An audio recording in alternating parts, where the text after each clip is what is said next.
Hello and welcome to a very early episode of the Tigers Down Under, coming to you on, I guess it must be almost Sunday morning over in the UK, Sunday afternoon here in Australia. I'm joined by Dan. How are you, Dan? Yeah, look, probably a little bit deflated after the Borough game is probably the best way to put it. I feel like we've come crashing back down to earth a little bit, which, like, I don't know, it's one of those things where I think, like, if we have a good performance against Borough, I think, like, we kind of look at the maybe the couple of poor performances before that in maybe a different light, and you go, oh, wasn't that? But it kind of feels, it's almost feeling like a little bit of a rut now with the poor Mm, performance against um, Ipswich, and Stoke was sort of a game of two halves, but you would argue poor performance, especially the first half, and then a poor performance against Middlesbrough, and you know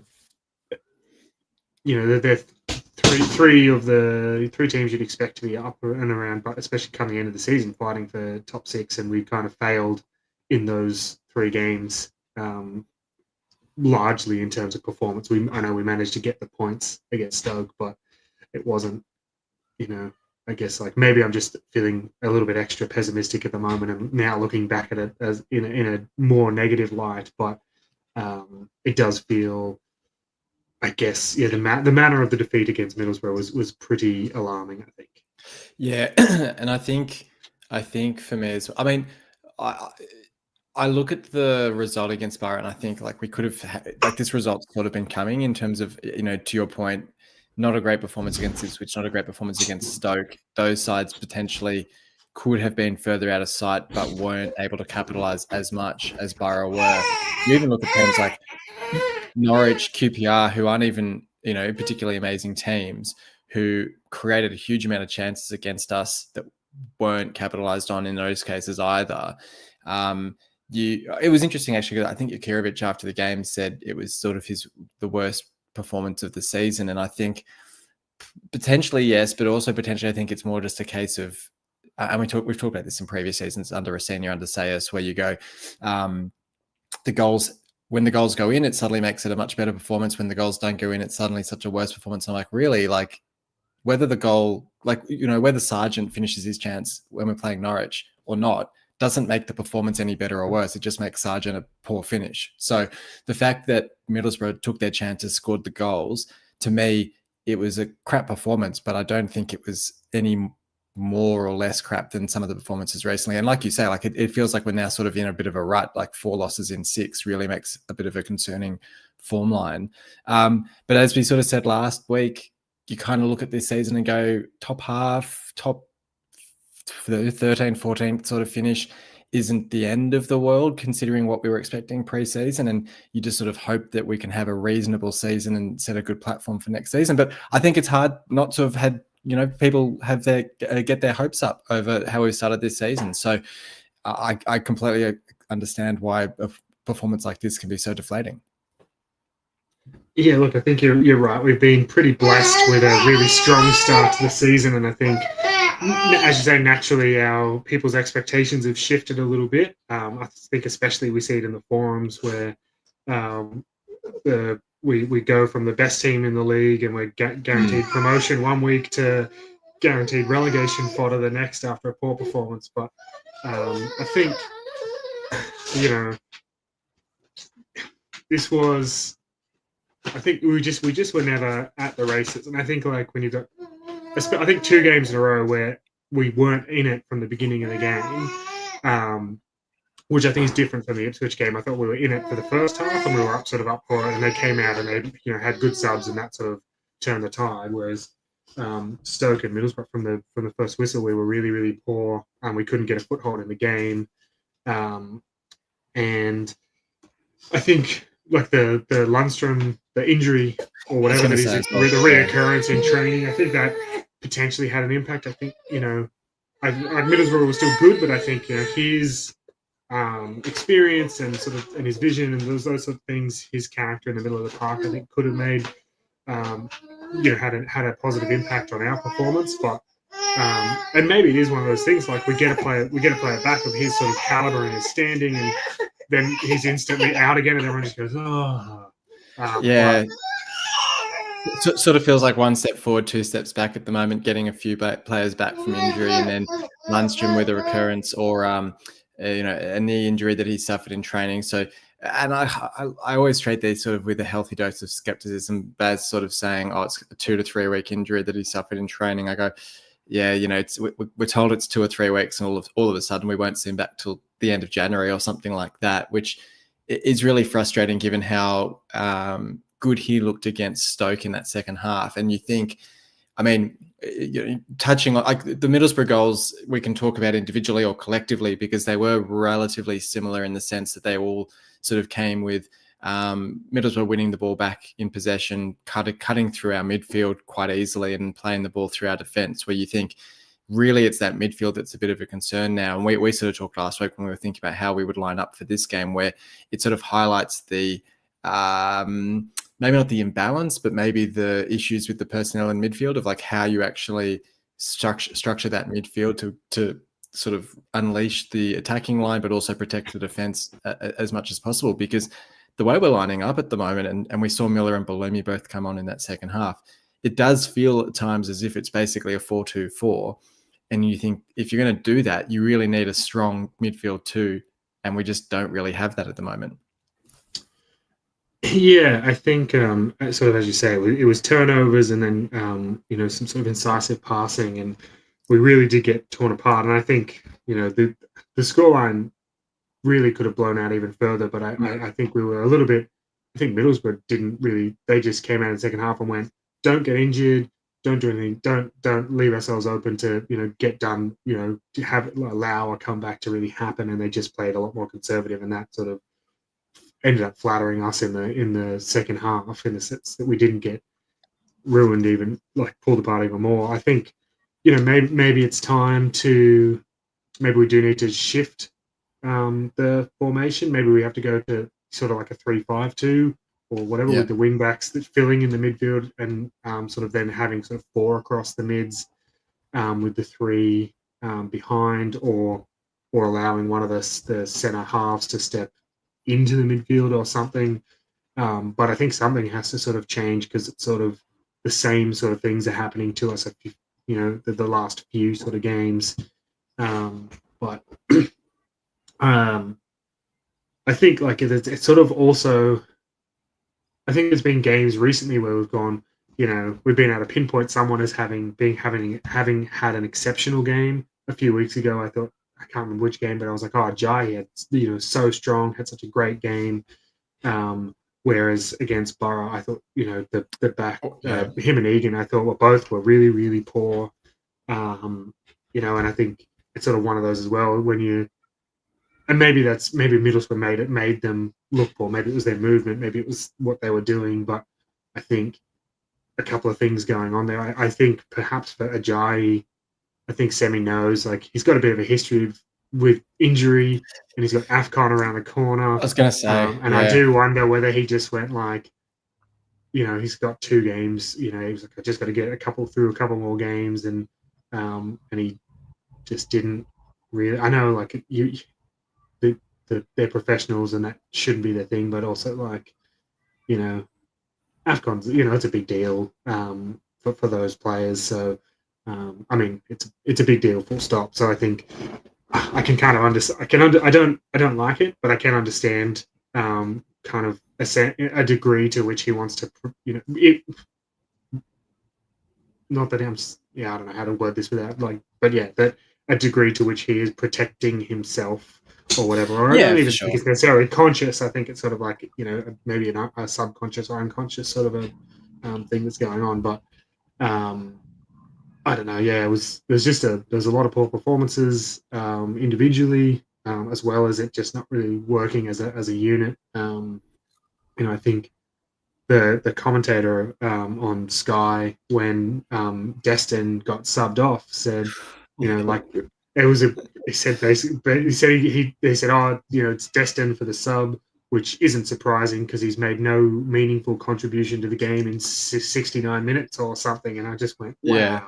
Which, like, to be like, you don't normally hear that from a commentator. Yeah, it was very brutal. But I I think we'd called not long before in the chat, in our group chat, just for that he needed a sub because he hadn't had a lot of impact. But just when you put it like that, and it sort of was one of those games, and maybe we can just put it down to Middlesbrough being really good on the day. But I guess like it's one of those things again. You put it in perspective. What was it, a second home loss or third home Yeah, loss? and I Or was a third home loss, and it was funny because, and that was sort of the joke I was making in the chat about. So McLaughlin came to the MKM with Blackburn, Greaves came to the MKM with Ipswich, and now Jones has come with Borough, and that's basically the 3 home losses that we've had. Yeah, well, how could they couldn't get a win at the MKM last season? What's going on? Yeah. Look, and it's weird as well because I actually thought, and it's a very small sample of the game, I thought the first 10 or so minutes we actually looked reasonably up for it. Like it looked like there's a few interplays between Crooks and Gelhardt on the wing, or Slater winning the ball back deep and sort of resetting or rebounding with an attack, where I thought, okay, like some of these guys seem to be quite on it. And it was really that first goal that it almost felt like we sort of crumbled at that point, which was really interesting because we haven't necessarily done that in previous games. Now, whether it's just a case of they got a little bit lucky with, the ball sort of fell to who was it who got there first? Strelic, who got the first. And even with the third, you think maybe there's a bit of a foul on Slater and they get the goal from that. So heads seem to drop a bit. You can also, the conditions maybe play a part where it's like a torrential night. Once we go a goal or two down, that sort of energy and motivation saps from the players a bit. So there's a couple of small outs, but I mean, to your point earlier, it's now starting to become a trend in performance over the last few weeks. And you can sort of, as a massive call out, I thought Balumi second half did make a real difference. I thought he looked really sharp considering how I thought he'd looked against Ipswich only a few weeks ago. I thought it looked really good. Your point about Borough not really wanting to entertain a comeback in that second half. I did think after that goal from Gelhardt and Balumi was sort of setting up another attack, you think, oh, okay, well, yeah, if we get a second goal here, maybe we start to open the door to asking the question. Sort of snuffed out in the end. But point being, I think we've got a couple of good players coming back. Balumi, Miller, McBurney sounds like he'll be involved against Wrexham, and you suddenly go, maybe it's not as if we're at full strength, we're really struggling, and we go, well, how do we change things up? Like there's some really natural ways that we can start to see an improvement once players get fit and back in the 11. But we just have to cross our fingers that we don't have any injury setbacks like with Lundstrom. Yeah, I guess my probably biggest concern in terms of defensively is whether that's becoming a bit of a psychological issue where we seem to be conceding lots, and so when we concede first, that now it's starting to feel like pressure that we then have to go and perform, and we've got to score 2 or score 3 or whatever. And I wonder if sort of the thrill of that over the first 18 games is maybe starting to wear off with the players, and they're just going, it'd be great if we could just keep a team out and just score 1 and win 1-0, and that'd be all we have to do.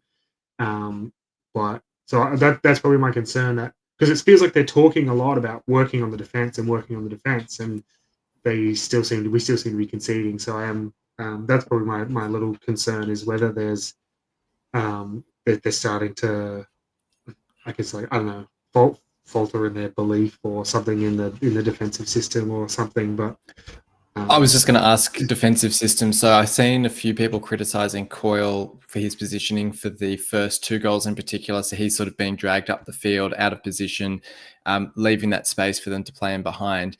I see the criticism is somewhat valid in the sense that, yes, Coyle is potentially out of position. But to your point, I sort of question whether that's more a system issue than a personnel issue, where I look at, there's plenty of instances as well on the left where Giles is dragged out of position and out of shape because he's up the field looking to offer an option in that attack. And if the ball gets turned over, all of a sudden he's not there.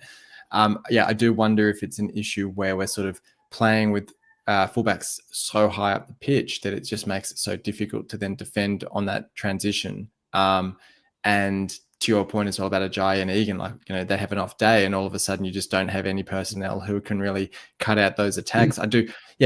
Maybe we go to a 3 at the back against Wrexham. Maybe that's the solution for the time being.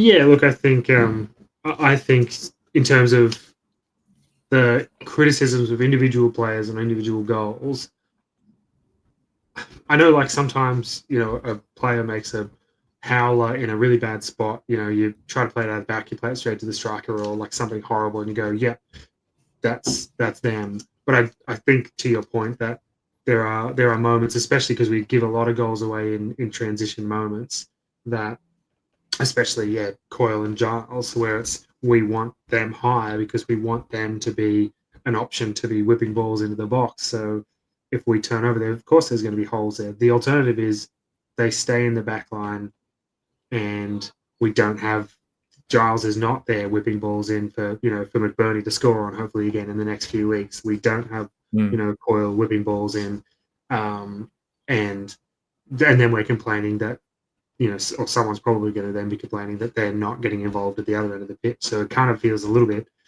like a lose-lose. I just think generally, I think we just need more organisation. I think we are really missing someone like Lundstrom, who is a real leader and a real good, strong communicator in the middle of the park.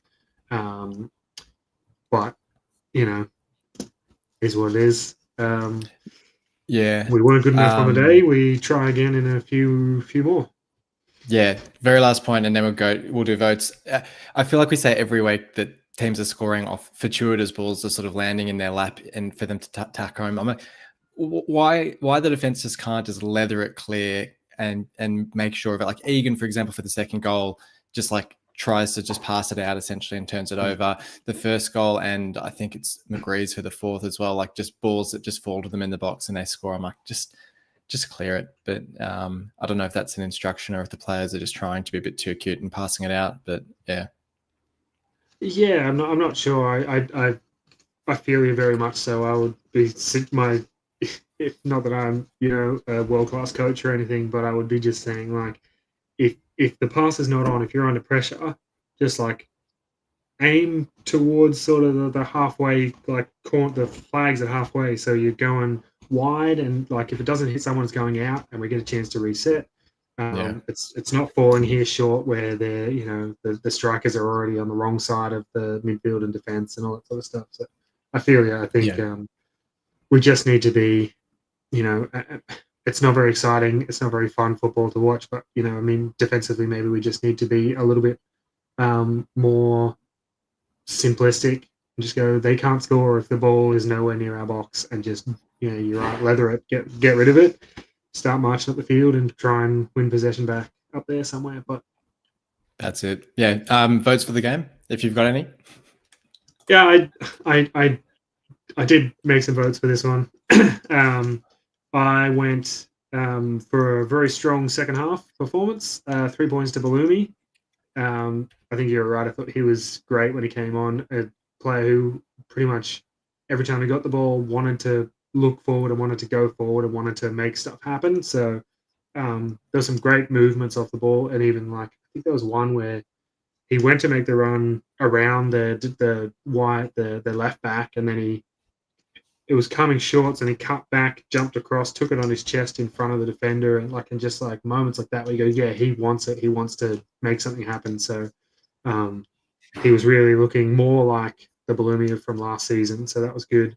I gave 2 points to Slater. I know there was a yellow, there was some turnovers and things, but I think sort of as you touched on earlier, I thought there was a lot of really positive involvements as well, and I think he did in a side that in many instances seemed to lack desire. I don't think that was ever lacking from him. I thought he put in a real shift, and he had made some decent contributions, and 1 point to Gelhardt for winning and converting a penalty, basically. Yeah, we didn't really touch on the penalty. I don't. Yeah, it was very minimal contact, but given the ones that haven't gone our way recently, I'll take that every day of the week. I went Bellumi for the 3 votes as well. Hard to look past him with the impact he had coming on at halftime. Gelhardt, I went for the 2. I just struggled for too many other standout contributions. And then, I was thinking about it a bit more while we were talking, and I think I'll go Slater for the 1 vote as well, for the exact reasons that you mentioned. I think he put the effort in. It didn't always come off for him, but it was one of those days where there were so many people struggling to make an impact that it's hard to have too much of a positive impact in that sense. But his effort was there, and then especially early in the game, looked bright and was winning the ball back well. So a vote for him. Okay, well, we've got Wrexham this Thursday morning, 7 a.m. Australian time, and then we've got Millwall 2 a.m. Sunday morning away in London. Another two tough games. I mean, Wrexham now 9 games undefeated. They had a draw this morning with Preston, 1-1. And Millwall now up to 3rd with a win overnight as well against Bristol City. So another 2 tough tests. I mean, it is worth sort of looking slightly beyond that. We've got West Brom and Sheff Wednesday after that. So you could say, I guess it's probably of the next 4 games, you say potentially 3 points from the Wednesday game if you don't want to be too presumptuous. Plus these other 3 games, you go, look, if you can take sort of 6 points from the 3 games, I'd touch your hand off for it. Maybe if you say it's 4 points instead of 6, I'd probably even still take that. But for these 2 games in particular, I think Wrexham's an interesting one. Played them in the League Cup earlier in the season for a 3-3 when it was 3-1 at 91 minutes or something like that. Yes. So arguably it's hard for me to get a read on Wrexham. I think they've obviously improved a lot. Like, their form line's pretty good. They've got good personnel. I think they've got a few injuries themselves as well. It's not one that I'm necessarily convinced will lose in the same way that, like an Ipswich or a Borough was a really tough test. Is Longman still there? I think I think Longman's. So Andy then we're Cannon's probably going to lose. They'll probably turn up and they'll. Actually, are we in Wales or are we? It's at home. It's at home.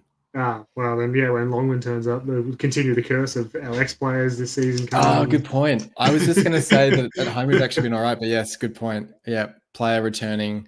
Lock in the loss, I suppose. But Millwall as well, tough test. But we did beat them last season. I think it's actually 2022 was the last time we lost to Millwall, which sort of surprised me because I always sort of associate Millwall as quite a tough away test. So, look, from these games, I know I sort of typically say it, but 4 points, I'd take that and just move on. Yeah, I think it's, to be honest, I'd probably even, at this stage after the last couple of games, I'd probably even be happy if we just got a win out of the 2. It's probably not really enough to sort of keep us properly in touch with the top 6 sort of thing right now, but I think we just need a win and like a good one, like a 90-minute performance that also is a win, not a 45-minute come home with a wet sail over Stoke. Just like a good solid performance that ends in that we grind out a victory, that I think sort of resets the process a little bit, because it feels like we need something just to sort of break away from the current sort of form. Yeah, and I think in a way it was good that McBurney didn't get risked against Borough, that it was sort of out of sight by halftime in that sense. So, and like I was even a bit surprised that Miller came on in the second half of that one for 30 minutes. I thought maybe give him 15 minutes if you really want to give him a run out, but 30 minutes seemed a decent spell for him. So it's an interesting one from a personnel perspective for Wrexham, where I think, especially like to your point, if we went to 5 at the back, you go, unless you're going for a 3-4-3, I don't know how you'd fit Coyle, Giles, Balumi, and potentially Gelhardt / you probably wouldn't start Miller for this one, but like if Balumi's getting close to a start, I don't know what that does for the formation. And I'd probably say maybe you're looking at 30 minutes from McBurney off the bench potentially. Yeah, something like that. I think hopefully McBurney does come off the bench, but 20 or 30 minutes would be good. You'd have to say Balumi is probably close to a start, which will make, that'll be an interesting change to the lineups when that happens. But I'm not sure. I probably would like to see the 3-5-2, whatever it's going to look like. Maybe it's Gelhardt and someone up top. Gelhardt and Joseph, or Gelhardt and Destin. But it's an interesting one because then sort of you do lose. You have lost a sort of a spot for the attacking option, unless it becomes one of those ones where we start like that, get to the second half, and take off one of the centre backs if it's going okay, and then put a winger on and sort of shift formation that way. But Yeah. I think I'm not. I don't know. That's why someone else gets. That's why Djurkovic gets paid the big bucks, I suppose. But I think like you said, yeah, it'll be interesting Yeah, just from a lineup perspective. Like we're asking, like we're getting these players back. So you sort of, it's forcing these sorts of questions. Like we're actually having to make decisions on how we line up to get the best out of the players. And like you say, it's sort of, that's why Djurkovic earns the big bucks, is to how do we get, you don't want to dull the impact that we're seeing from Gelhardt, but you also want to give someone like Ballumi a chance to come into the 11 as well. Yeah, I mean, not that you want to crucify him for one game, but like Famolo as well is like really lacking in minutes, and I think like once Semi goes away, he's going to be someone that we're probably going to be calling on a bit more. So you got to make sure he's up to fitness and everything, like ready to go as well. So you wonder if even if like maybe like Egan or something steps out for this one, and he gets a crack, even if it is like you start with 3 at the back, he plays a full 45 or plays 60 minutes or something, and then goes off, and we switch to back to the 4-3-3. But you're right, lots of permutations when we've got almost a full squad available. But yeah, don't know. But I'm hoping we can get some points out of these games. That's for sure. Yeah, one win, even like you say, even just one win from the 2 would be probably good enough for me, because I think that would at least stop the rot to an extent, get a good result against one of these 2, and then you've got slightly easier fixtures to come. So it'll be tricky. Maybe we leave things there though. I don't know. Do you have a score prediction for these ones, or you just a win from one of them? I think it's hard because Wrexham is in such good form. Yeah. But I feel like surely I know we sort of did capitulate late in that cup game, and it was only a cup game, but surely we're going to take some confidence and some be able to go, well, we know how to score against them, like we did. Like these are the things that we did last time, and that worked. So we should go into that hopefully with a bit of confidence, review that game footage, review those plays. I don't know. Probably it's like a 2-1, maybe a 2-1 win against Wrexham, and then I don't know, pray for a draw against Millwall. Yeah, maybe a 1-1 with Millwall, I think. 2-1. I feel like the only good thing I would say about these 2 games, and I'm just going to double check the table so I'm not talking complete crap on this, but I'm pretty sure both of these sides are not heavy scorers. And I feel like there's a common theme with games where we're playing teams who don't score many goals, where, for example, Stoke, I mean, okay, I guess granted Stoke have scored 26 goals, so maybe it's not necessarily, but Stoke are more built on their defense, whereas I look at Millwall, 23 goals scored, 25 conceded, Wrexham, 24 goals scored, 21 conceded. I'm like, they're not scoring a heap of goals compared to us, and actually I've just noticed that Southampton have equalized or leveled with us for 31 goals each scored, and it's switch up on 33 now. But it feels as if playing these teams that don't score quite so many goals, it does seem to play to our favor a little bit, where we seem to kind of edge those sorts of sides. So like I feel like if we can score early against Wrexham, it does put us in a good position to get a result against them. So yeah, look, it'll be an interesting game for sure Thursday morning, but we'll be up and watching that, and hopefully on the end of a good. It's another game on beIN Sports down here as well, by the way. So it's televised. It's not on Tigers Plus for anyone watching in Australia. So for yourself heading to work that day, you'll be able to catch a replay afterwards, I'm sure. Well, I'll have a look at my timetable. I might be able to just put it on when I get to work and just like have it on my phone on my desk or something. For sure. Anyway, look, thank you for joining me for this one, Dan. No worries. Thanks everyone for listening in. Until next time, come on City.